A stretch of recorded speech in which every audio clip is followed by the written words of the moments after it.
হেদায়েত কারো হাতে না, শুধু আল্লাহর। হেদায়েত নবী সাল্লাল্লাহু আলাইহি সাল্লামের হাতেও না, কার হাতে? যার কারণে যে নবীর কথায় আবু বকর এক কথায় কালেমা পড়ছে, সেই নবীর কথায় 10 বছর এক টানা আপন চাচা আবু তালেবকে নবীজি দাওয়াত দিছে।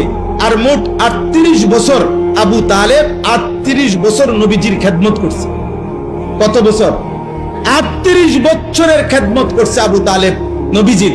আর নবীজি 10 বছর তাকে কালেমার দাওয়াত দিছে, কিন্তু মৃত্যু হয়েছে ঈমান ছাড়া, কারণ আসমানওয়ালা রব ফয়সালা দেয় নাই। নবীজি কাঁদছে, চোখের পানি ফেলছে, ফেলে নাই? বুখারীর riwayat, কুল লা ইলাহা ইল্লাল্লাহ কালিমাতান আশহাদু লাকা বিহা ইনদাল্লাহ। আল্লাহর নবী বলছে, চাচা একবারের জন্য কালেমাটা পড়েন, একবার শুধু বলেন চাচা, আপনি শুধু বলে রাখলে হাসরের ময়দানে আমি আপনার জন্য আল্লাহর নিকট সাক্ষ্য দেব। হাদিসের মধ্যে আছে আবু তালেব নবীজি ফালাম ইয়াজাল বারবার বলতেছিলেন, আর আবু জাহেল আর উমাইয়া ইবনে খালফ এই দুইজন কাফের বারবার নিষেধ করছিল।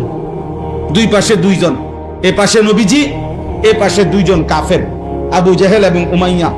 এই দুইজন বলতেছে, আবু তালেব বাপদাদা পূর্বপুরুষের ধর্মের মূর্তি পূজার বিরোধিতা করিস না, বেজ্জতি করিস না।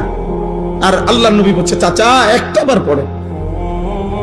কোন কোন কিতাবের মধ্যে আছে, শেষ পর্যন্ত নবীজি বলছে, চাচা আমার কানে কানে বলে, আমি শুধু শুনে রাখবো, কিয়ামতের দিন সাক্ষ্য দেব। আবু তালেব পড়ে না, খোদার কসম পড়ে না। কিতাবে আছে, শেষ পর্যন্ত নবীজি বলছে, চাচা আমি পড়ি, আপনি শুধু ঠোঁটটা লাড়েন, আমি তবুও বলবো আল্লাহর কাছে যে আল্লাহ আমার চাচা ঠোঁট লাড়ছে, মনো কালেমাই পড়ছে।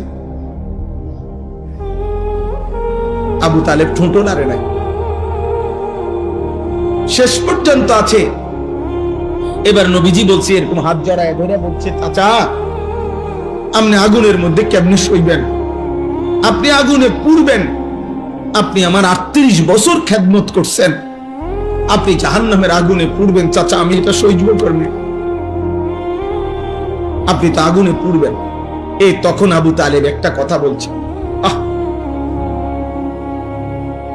এই করিম, আবু তালেব বলছে, ভাতিজা মুহাম্মদ, আন্নারু খায়রুম মিনাল আর। আপনারা সবাই মনে রাখবেন,